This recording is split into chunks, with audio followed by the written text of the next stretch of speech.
In a sense, for me, the most important thing about these works isn't the fact that they're digital, it's something else. They're contemporary in a different way, and they're contemporary in the way in which they involve the audience.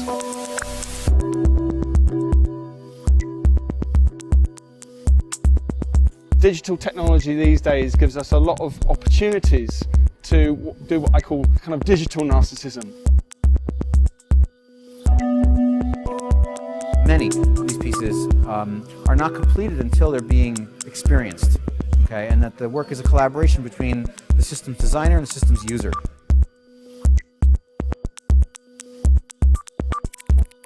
Yeah, I think making technology responsive or technological concepts responsive and playful is quite important at the moment. All the pieces here are trying to engage in a debate of the validity beyond their materiality, beyond the technology itself. The V&A has the National Collection for Digital Art and Design and has been collecting digital art since the 1960s. We settled on a kind of way to kind of demystify the area and take people through a natural progression from the very microcosm, the small details of the ones and zeros of code, and then how you become part of the work in the interactive section, right through to this kind of global network and how you can have this collective experience, this collective act of creation, if you like.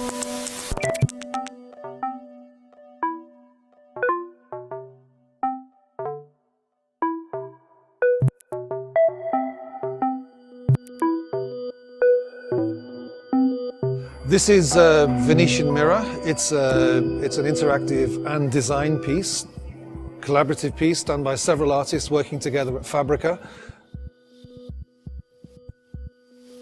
The protagonist is the audience, so it's an image of you, but it's what I call the long now. Now is redefined as being a long period of time. So you have to keep very still, otherwise you don't appear. It's a piece about time, and it's a piece about interactivity, and it's a piece about mirrors, and it's a piece about photography. It's a photograph which is permanently in development. Involving the audience in the representation, in the communication, isn't just something which is happening in this gallery. It's happening across all of our art, communication and media experiences, whether it's the way that we watch television now, you know, whether it's the way we use the internet. This is a much broader cultural change, and this show is part of that in that respect.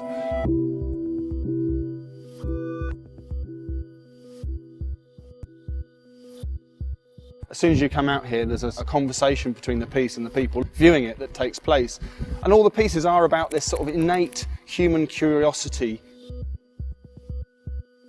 This piece would not be complete without people actually engaging with it. As we walk up to the pond, we see basically a pseudo-random arrangement of these LED matrix screens. And as you approach, you see your reflection appear in each and every single unit. We are getting to the point now where the technology used by a lot of the pieces in the show is becoming accessible to your art students, it's design students, it's people that enjoy making things, all have access to all sorts of microprocessing, computers.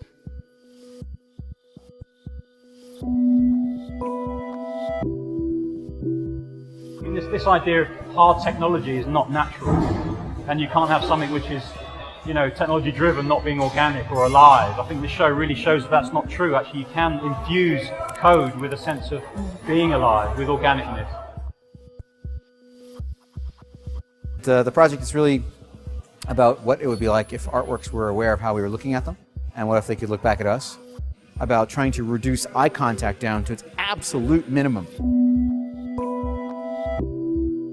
I think that one can look at this and sort of begin to give it a kind of a personality, assign a personality to it in your mind, and to turn sort of spectatorship on its head and sort of say, well, who's really the spectator here? I do believe it's kind of an important imperative for artists to use the medium of their day. This medium has really shaped everything about our lives. And I don't think it should be something that's always dictated by what we get at the store and what we're told to buy on television.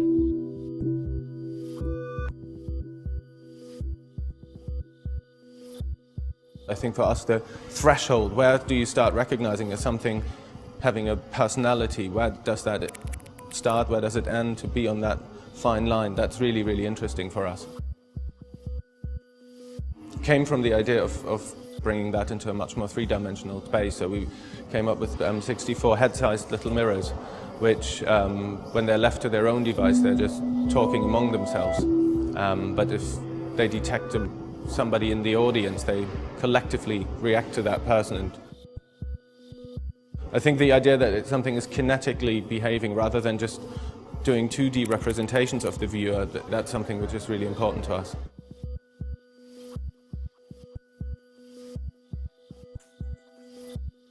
You can quite easily interact with a canvas and a pencil. I hope this shows you that you can interact as much with a microchip or a projector. The piece we're exhibiting here at Decode is called the Digital Zoetro. Essentially, it's a take on very old animation device. We are like in a world where technology only developed by very big corporations. The level of participation or interference you can have with the medium is very limited. And I hope this exhibition shows that people that are engaging with the medium see where it can go. Because I guess the classical ethos, if you want, is to have like more and more technology all the time without questioning it at all. Most of our experiences on the computer are not beautiful. An appreciation we really should have. We expect beautiful things in our lives, or we should. And I think that we don't always get them.